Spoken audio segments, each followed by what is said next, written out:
everybody, and welcome to this special Speed Vision preview of the 2000 Kart FedEx Championship Series season. I'm Bill Patrick. And I'm Bob Varsha. New engines, new cars, new teams, new drivers. Such has been the pace of change that even the defending champion isn't a safe pick for the FedEx title in 2000. Now, change is a constant in racing, but consider, of 16 teams planning to race this FedEx season, only 3 start the season with the same lineup of driver, chassis, and engine that they finished the '99 season with. Making the search for a competitive edge even more difficult are new aerodynamic rules designed to slow the cars and enhance the show, especially on the intermediate ovals and high-speed road courses. The new aero package centers around the second-generation Hanford device, the Mark II, which produces more drag per pound of downforce than conventional wings. It will be used in both high and low downforce variations, and together with the original Hanford device, used only on super speedways, it gives the teams 4 distinct aero profiles depending on the racetrack. I like the new short oval package, the 1 mile oval package. It has a bit more downforce, which I think was needed, but still has kept the cars, in slower speeds. The car were always sliding. Last year it was difficult to pass, and I think this year is going to help for the show and for us to pass, and it's going to be a little bit quicker so far where we tested. I think we're going to see racing on the short ovals, and like it used to be when we had, high downforce, the variable lines, you've got 2 different grooves, and I think that will come back into play. The smaller ovals that we're going to have more downforce I think it's really good. Like, it's really, you can push a lot more the car. Another big change this year is tires. Goodyear pulled out of Champ Car racing at the end of last season, leaving the field to Firestone. That should mean more even competition and a greater margin of safety. I think it just makes such a disparity in what you can do if you're not on the right tire, and I think it makes the racing much better if everybody's out there on that same tire, because it's such a huge variable that you can't make up the difference if you're lacking in that area. I've been a little bit vocal in the past about, the most effective way to slow the cars down was to have one tire manufacturer. When I started in kart racing, there was only Goodyear, and times were, year to year were quite consistent. We didn't have the marbling problems that you have until Firestone had come on the scene. As Paul Tracy points out, we should see less marbling, those bits of tire rubber that clutter the racetrack. Now that they have no competition, Firestone can work on the problem without giving up a competitive advantage. And you can be sure that marbles or not, Tracy's teammate Dario Franchitti will be happy just to be able to race. On the first day of hot laps at the spring training group test back in February, Franchitti crashed into the turn 4 wall when a part broke at the back of his car. Franchitti's injuries included a fractured pelvis and brain contusions. In the case of head injuries of that type, kart mandates that a driver sit out a minimum of 1 month, raising a question as to whether Franchitti would be able to drive in the first race at Homestead. By March 10th, Franchitti was off crutches, and after a battery of tests given by KART's Director of Medical Affairs, Dr. Steve Olvey, he was cleared to drive. A short time later, Franchitti was back in the car testing with Team Cool Green at Nazareth. Dr. Terry Trammell was at that test to make sure Franchitti was okay, and Trammell gave Franchitti final clearance to drive, so he will be able to race at Homestead. And while it appears that Franchitti is back on track, there was one tragic postscript to this year's spring training. Although several familiar faces will be missing from the pit lane this season, including team owners Dan Gurney and Carl Hogan, who closed their race teams over the winter, no absence is more tragic than Tony Bettenhausen, who along with wife Shirley and 2 friends were killed when their private plane crashed en route home to Indianapolis from Homestead. The youngest of the racing Bettenhausens, Tony was a solid driver in his own right, qualifying for the Daytona 500 in a stock car and racing in 11 Indianapolis 500s. His team produced 2 kart Rookies of the Year in Stefan Johansson and Patrick Carpentier. Shirley was the daughter of Indy legend Jim McElreath. The tragedy breaks a link with kart's national championship history, and the Bettenhausens will be sorely missed.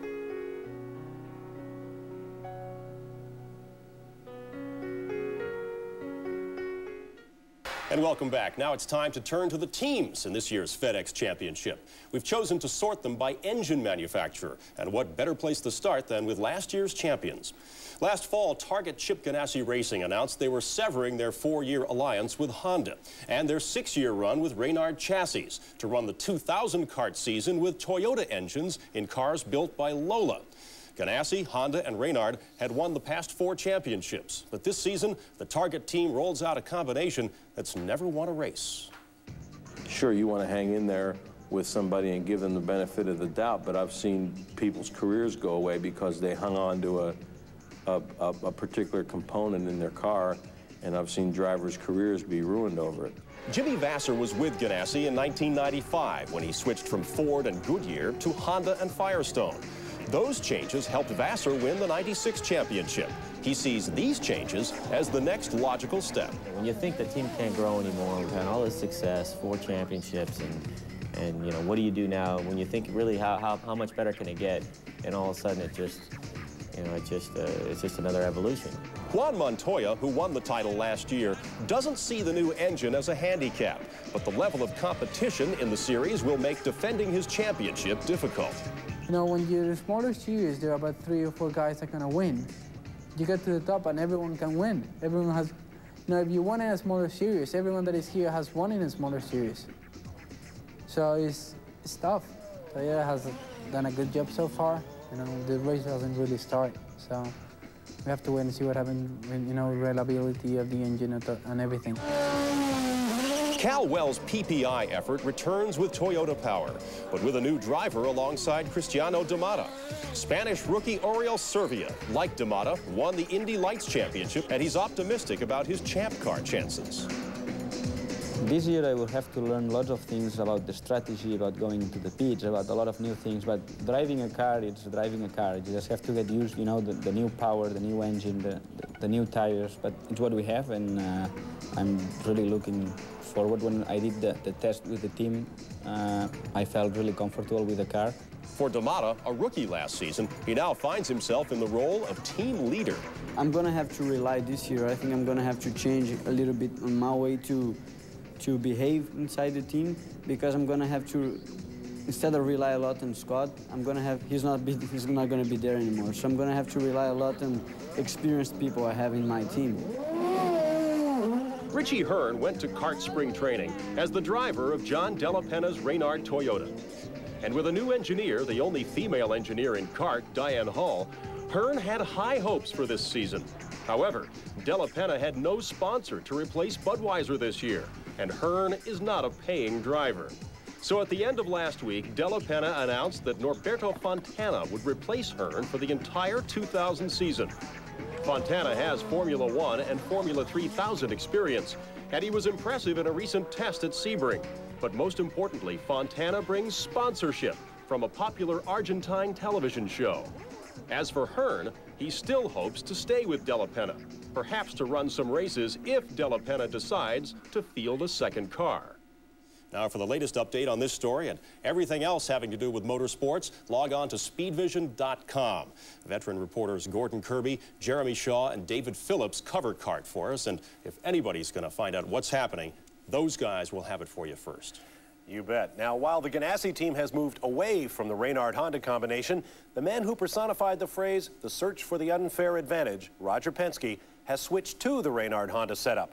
Following the departure of Al Unser Jr., Team Penske has also returned to 2-car strength with Gilles de Ferran and Helio Castroneves driving. Listening to the captain, you get the feeling that there will be no excuses this year.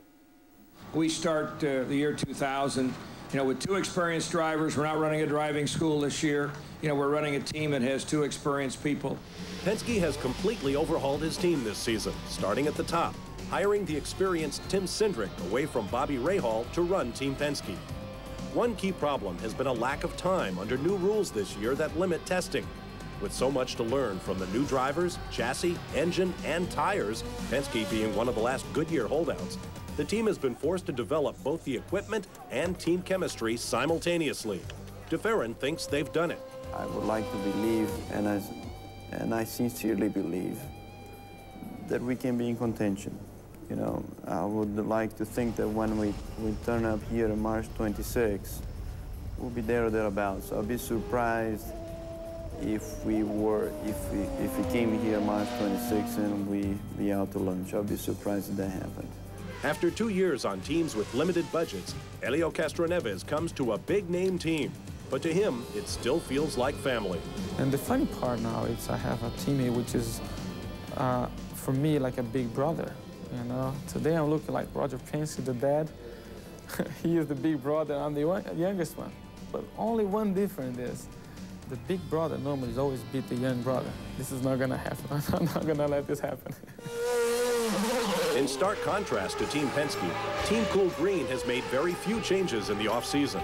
They're back with Reynard Hondas for Paul Tracy and Dario Franchitti.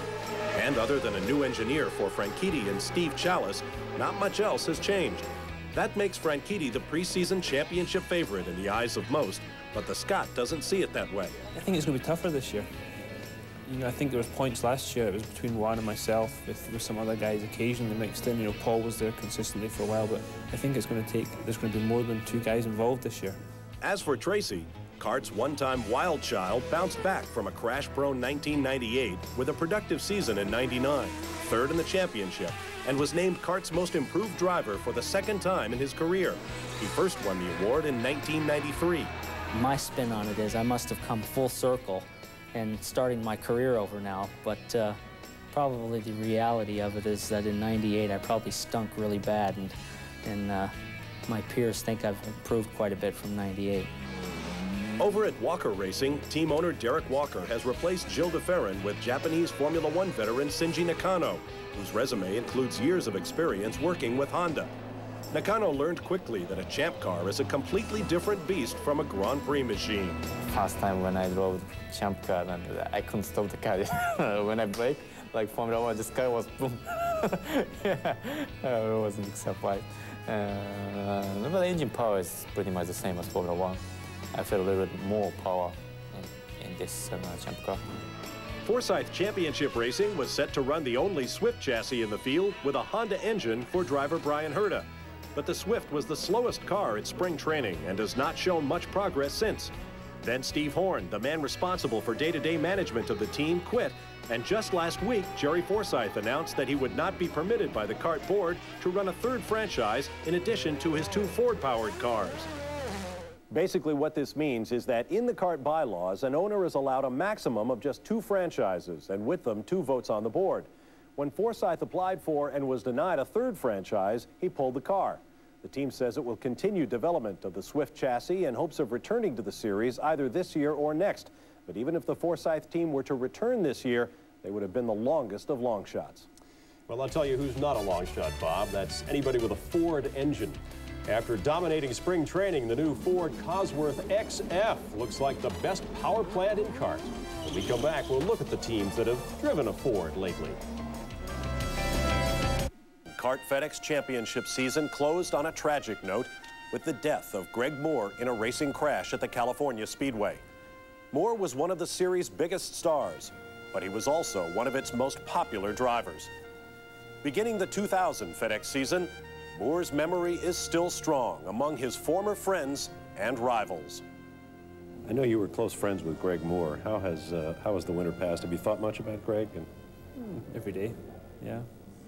I mean, at first it was very difficult.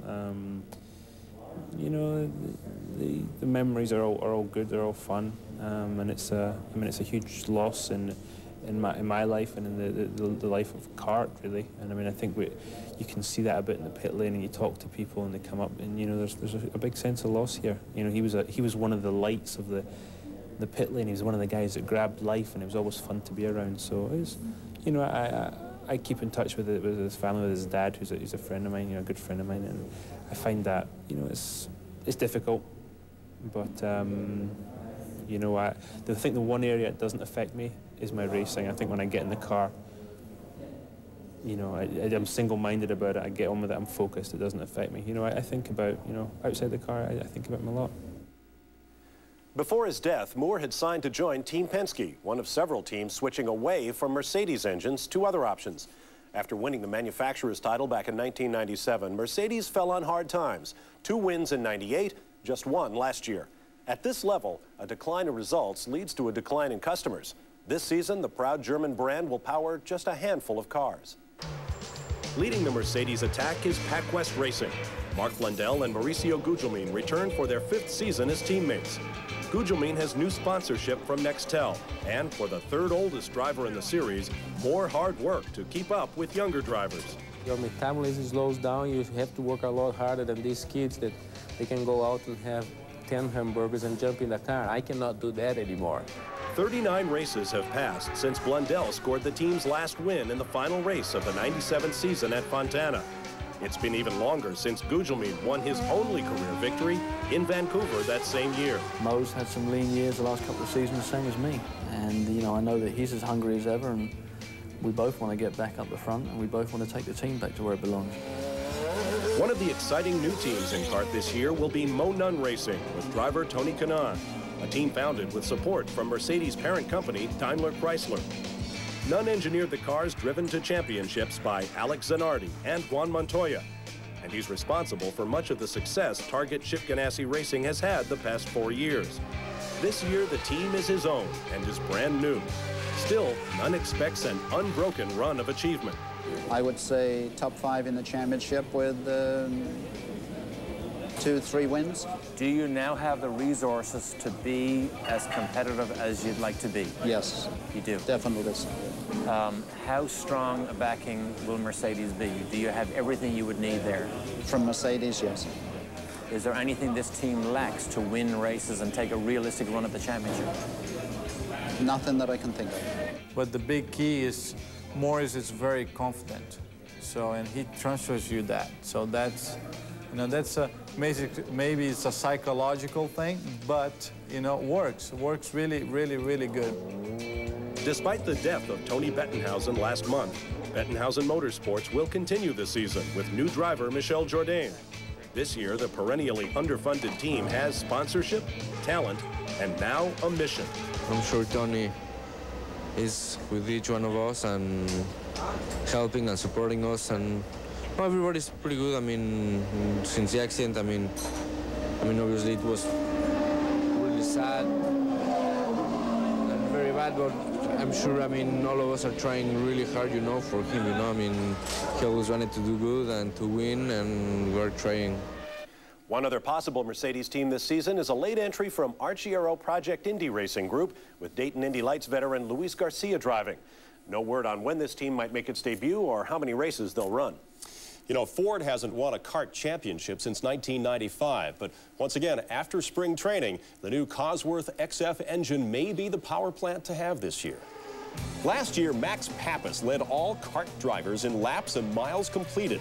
That level of consistency and the power of the Ford engine, Papis was quickest in spring training, make him a legitimate championship contender. We don't have to look for that chemistry anymore. We know that the things is there, and we just have to believe in ourselves a little bit more to know that we can come over here in Homestead and we can go to all the races, you know, being a contender for the win. Close behind Papis at the open test was new teammate Kenny Breck. While on paper, Breck is listed as a rookie, he is a proven champion. There's a lot of stuff that are new to me, and that's what the word rookie means. Things are new to you. You're new to it. However, I have high expectations on myself. I'm not going to go in here and say that I'm going to be happy with the 15th place finish. I want to win races, and that's rookie or not. I don't care about that. Kart's winningest active driver, Michael Andretti, may have the package to beat in Lola Ford, and therefore he may have his best shot at the title in the last 5 years. After all, Newman Haas did most of the testing of the XF engine. It's the best it's been. You know, 96 we had the new XD and we were having some problems, and then in 97, 98, 99 we had the Swift, and we always had something going on there. So this year's been really good. Scary, actually. You know, it scares me because it's been going well, and I know my experience is telling me that, hey, we really have something that can take us all the way.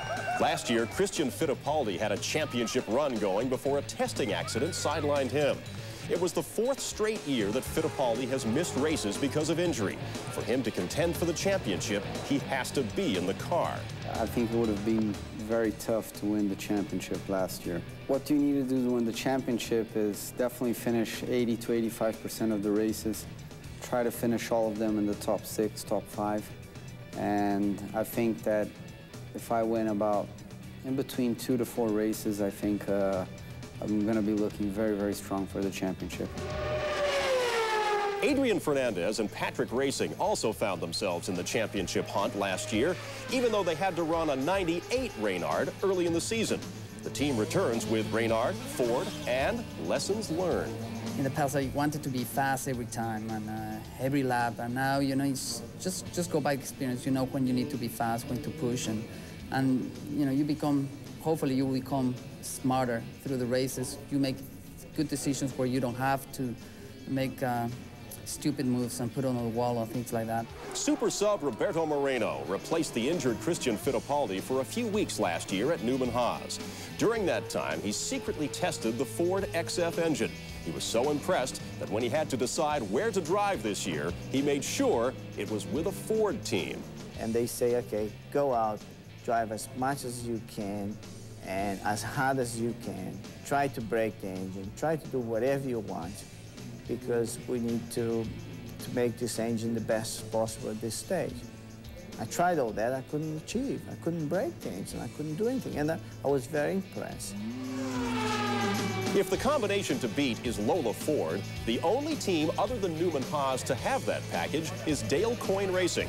They'll field cars for rookie Japanese driver Takura Kurosawa and Gualter Salas, who ran briefly last year with a best finish of 10th in Australia. Players Forsyth Racing has switched from Mercedes power to Ford for this year. Former Rookie of the Year Patrick Carpentier is now in his 4th season and now assumes the role of team leader.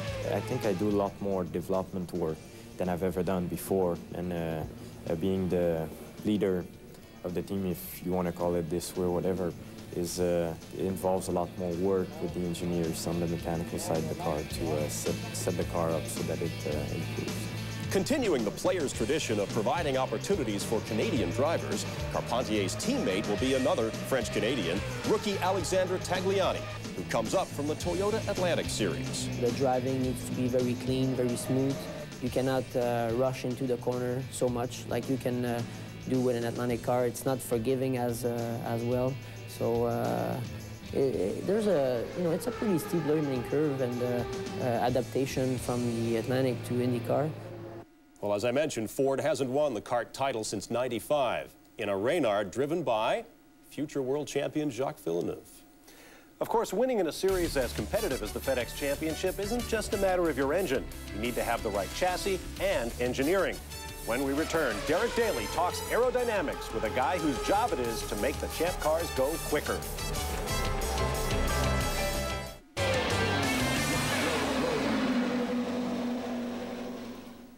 Setting up a state-of-the-art open-wheel racing car is an exercise in compromise. There's never a really perfect setup. Drivers and engineers are constantly making minute changes in the hope of making their cars faster. Now for a quick lesson in racing aerodynamics, here's Derek Daly. The most successful constructor in recent years in Champ Car, of course, has been Reynard, manufactured in England. One of Reynard's top teams this year again is Team Rahal. Technical coordinator is Ray Lito. Ray, although these are subtle changes and evolutionary changes, there are a lot of differences between this year's car and last year's. Can you just walk us through some of them? Sure, Derek. That's right. I mean, the rules have changed aerodynamically for this year's car, but Reynard's gone through the car front to back. One of the first subtle things that they did was to lower the front suspension, the damper installation, which lowers, the whole top of the body here is down about 30 millimeters, and they've laid the driver back and lengthened the chassis itself. So it's something that's not apparent right up, but it is quite a major change. And then as we come back, you see the side pods are a bit more of a curve from last year, and with the narrowed diffuser rule, you'll notice when you're seeing the cars from behind and the side that you'll notice a large flat area in front of the tires, and that's kind of the new aerodynamic rules have dictated that change. The car that you see here now, you've done almost 1,500 miles. I know Ford have about 6,000 miles on this engine.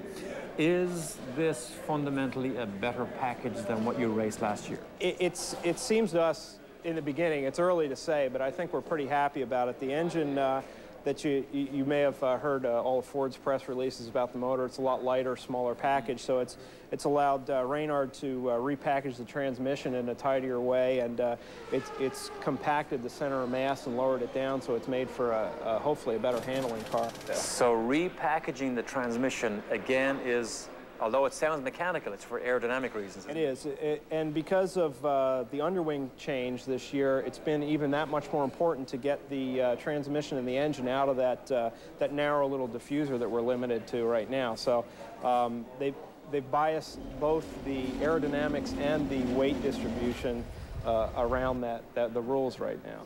So at this time of year, as ever, we have many, many questions. Who will have the most successful package? Reynard in recent years have been enormously successful. They have some of the best teams. However, Newman has to remember they've given away the Swift, taken on the Lola. Last year, the Lola, with a small team driven by Castro Neves, showed enormous potential. Carl Haas and Paul Newman at Newman Haas believe that will be the ticket to success. Well, as you can see, Champ Car teams spend a lot of time on chassis setup. In fact, the race engineer is usually the person running the team during the race weekend. Kind of like you around here. Absolutely. Yeah. When we come back, we'll take a look at this year's kart schedule. Some events have been moved from their traditional dates, so you might want to have pencil and paper ready. Stay with us. Championship Series schedule for 2000. The season starts, as it has in recent years, in Homestead, Florida, March 26th. But soon the teams will head overseas for 2 of their 3 offshore races in Brazil and Japan. Sure to be a key element of the schedule this year is the Toyota Grand Prix of Long Beach. Al Unser Jr. used to be the king of one of the world's most famous street circuits, but Ganassi drivers have won the Long Beach event the last 4 years in a row, with Jimmy Vasser, Alex Zanardi, and Juan Montoya all victorious en route to championships. After a 2-week hiatus around Memorial Day, originally to allow the teams to compete in the Indianapolis 500, though only the Ganassi and Walker teams will do so, the season resumes on the Milwaukee Mile in Wisconsin. Then it's on to Detroit, Portland, Oregon, and Cleveland in rapid succession. 3 years ago, the Portland race produced the closest finish in kart history, as Mark Blundell came from behind to nip the celebrating Gilles de Ferran at the line, with Raul Boisel a close third. An absolutely amazing race, and I was happy to be there. Max Pappas will be looking for redemption after running out of fuel on the last lap in last year's Michigan 500. Then it's on to Chicago and a couple of great road courses, Mid-Ohio and Wisconsin's Road America. How about Mid-Ohio in 1998? Remember this moment? Michael Andretti tangles with P.J. Jones in traffic and then goes for a wild ride. This piece of video made highlight reels around the world. An absolutely amazing moment. And the best part of all was the fact that after all the tumbling was done, Michael Andretti walked away. The final quarter of the season visits Monterey, California, Madison, Illinois, Houston, Texas, Surfers Paradise, Australia, and finally wraps up on the big track in Fontana, California. Speaking of Monterey, Brian Herta has become a master of nearby Laguna Seca, winning from pole the last 2 years. But he's best remembered for his role in what is simply called the Pass, authored by Alex Zanardi. In the corkscrew turn on the last lap of the 96 race, Zanardi got around Herta and held on to win. Herta gained a measure of revenge by holding Zanardi at bay on the same track 2 years later. Now there you have the 2000 schedule of events. If you missed any of them, check out speedvision.com, click on schedules, and you'll have the complete list for all the racing series. Coming up, Dario Franchitti took some time during spring training to show us around his office, and a busy place it is. We'll be right back. Kart 2K. Well, as we talked about earlier, Dario Franchitti was injured when he crashed during spring training. But before his accident, he took some time to tell us about the buttons, the knobs, and all the cool stuff he gets to play with while driving 230 miles an hour. Okay, here we've got the what is described as my office, the business end of the car for me. Starting over at the left-hand side here, down the bottom we have the 2 roll bar adjusters, front and rear. And a slight movement here really makes a big difference in the balance of the car. Forwards in the front here we have the reverse knob. When you spin or something happens, you need reverse. You put the car into neutral, pull this out and it selects reverse gear. It makes all kinds of funny noises when you do that, and it's not recommended, but you know, it's good to have there in case of an emergency. Up this side here, we have the rain light. Puts a little light on the back of the car. Basically, it's very bright, and if somebody's following you in the rain, you know, they have very limited visibility, and it just helps to pick out cars. We have the page button and the reset button here for the dashboard, which is one of the biggest differences on the 2000 Reynard as opposed to the 99 car. The dashboard is now on the steering wheel, which I actually quite like. It makes it feel a little bit high-tech. One of the things I don't like is too much information when I'm driving. So basically, I have here the weight jacker on the oval, and it shows the position of the weight jacker, which moves the corner weight from corner to corner in the car. On a road course, I won't have any information up here.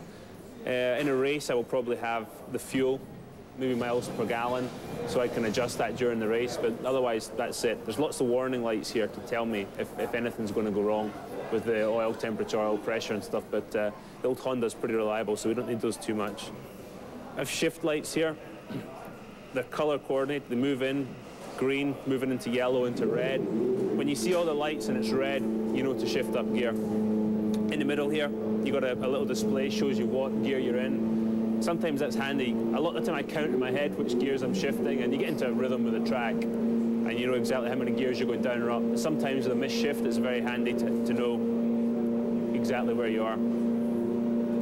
On the back, I have a lever which I pull to talk. Normally use a button to activate the radio, but I prefer this. It's much easier to get a hold of. You can turn corners and talk at the same time. That's really driving the car. Experience shows that's what I like, and really tailoring the thing to my needs. On the orange button here, we have the pit lane control. Holds the car at 50 miles an hour down the pit lane. Feels a lot slower than that in the middle of a race when you're chugging down there. But that stops us getting any fines or anything in the pit lane. Over here we have the green button, green for go, the overtake button. If we're in a race, we're saving fuel, we hit that button, it gives us all the fuel we need, and that little bit extra to pass the car in front. That's one of my favorite buttons in the whole wheel. Below that we have, this one's described on the wheel as H2O, that's the water button. I press this button, a little electric motor takes water from the nose of the car up a tube into my helmet.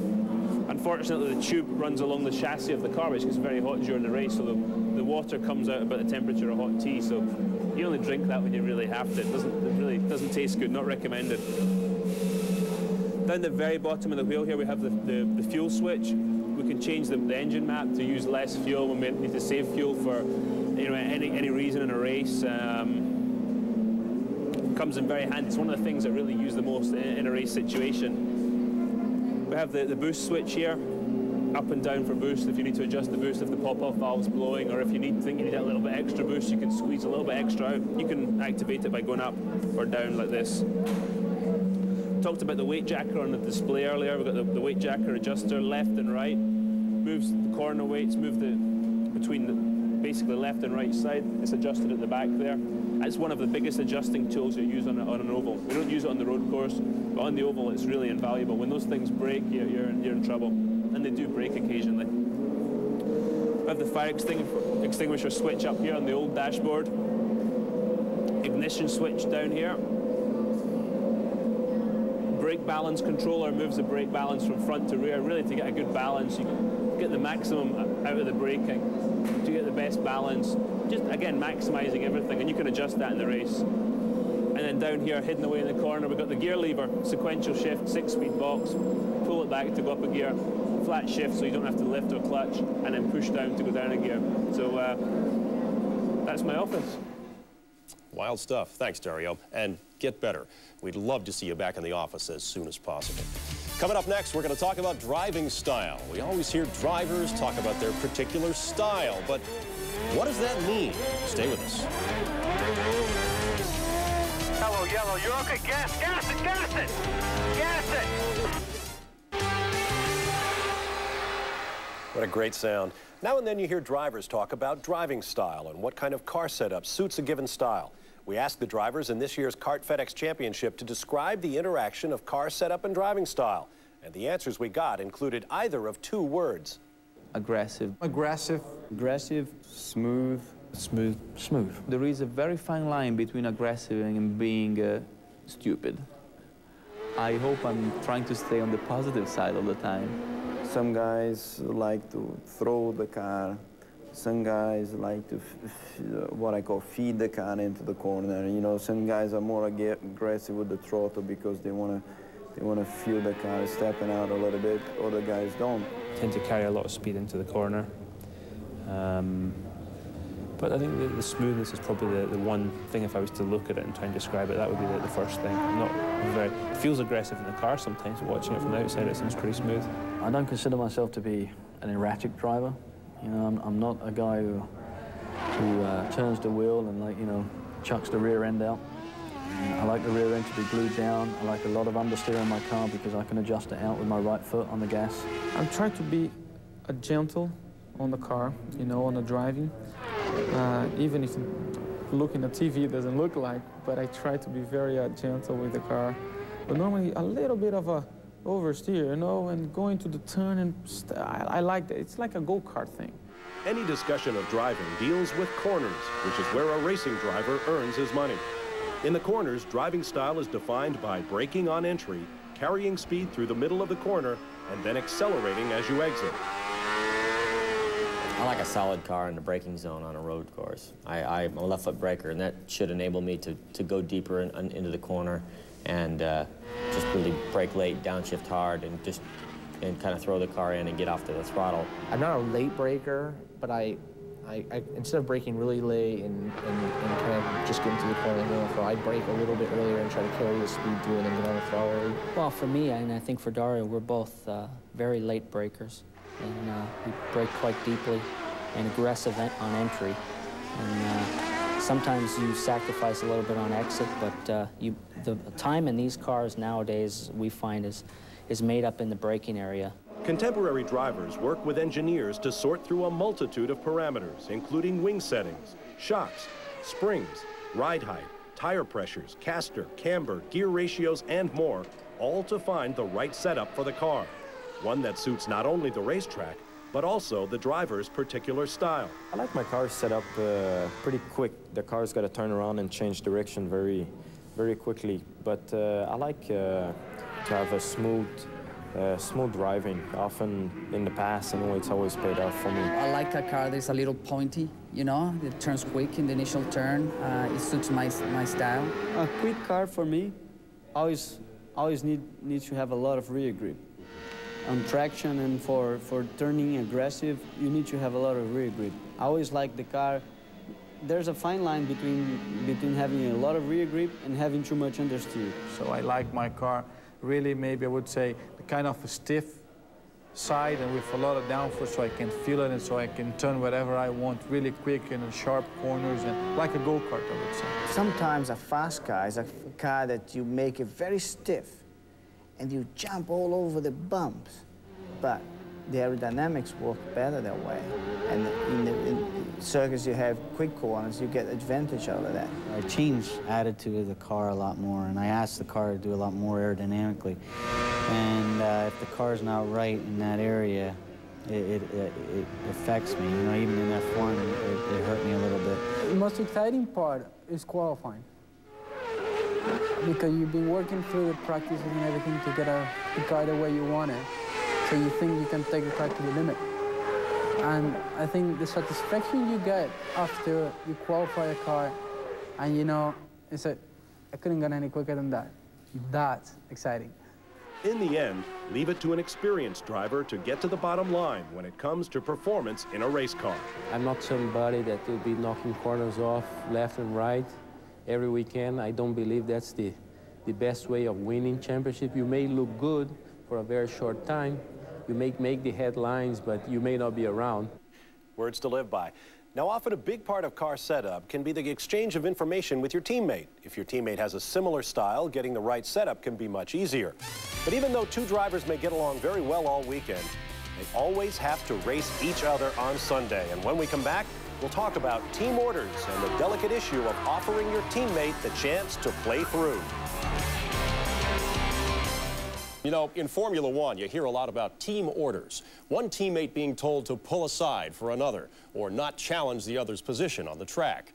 In the FedEx Championship, given the ever-increasing level of competition, team orders are something team managers and teammates are now having to deal with. Last year, Team Cool Green finished first and second 3 times, twice with Dario Franchitti winning in Toronto and Detroit, and once with Paul Tracy winning in Houston.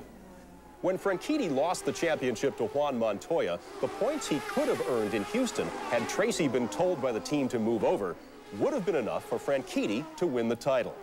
You either deserve to win some races or you don't. In Houston, I don't think. I mean, I had a great race at Houston. I thought it was one of the best races I'd ever driven, but I had problems with tyres.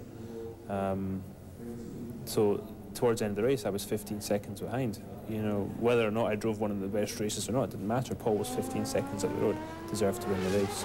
On this team here, there are no team orders up until late in the season. They've got to work together through the weekend, right up until race day, but when their flag drops, they're racing against each other. Last 2 or 3 races, we may have something a little different, but, you know, we've got to give both guys every chance they've got. Sometimes, though, when you have 2 very quick, aggressive drivers like Franchitti and Tracy, and you allow them to race, accidents do happen.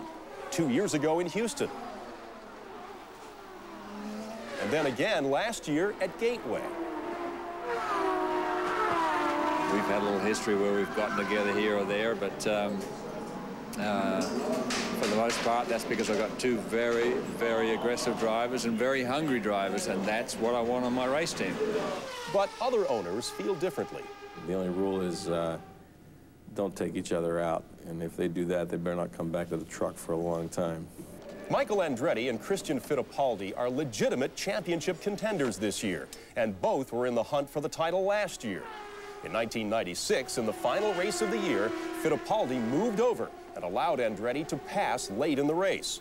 It was for 9th place, but more importantly, the difference in points between 9th and 10th was enough to allow Andretti to finish 2nd in the championship. Fittipaldi would do it all over again, but how about if he were leading the race? Then it would be different. Thank God this situation didn't come up, but if I was leading the race, I don't think I would, honestly speaking, because I know it's a championship position, but it's a win. Unless Michael could win the championship, then I think I would let him by. Like, I would lose the race. But if it wasn't for the situation of winning the championship, no, he wouldn't have gone by, no way. Well, I've been ordered to tell you we'll be right back to wrap things up. Stay with us. You can get all the kart news along with every other form of motorsport every Sunday night on Race Week. We're on at 7:30 p.m. Eastern Time, 8:30 p.m. Pacific. And if a half hour of Race Week isn't enough news for you, log on to speedvision.com. And that about wraps up this special edition of Race Week Kart 2K. I'm Bob Varsha. And I'm Bill Patrick. Enjoy the kart season ahead, folks. We'll see you in Homestead.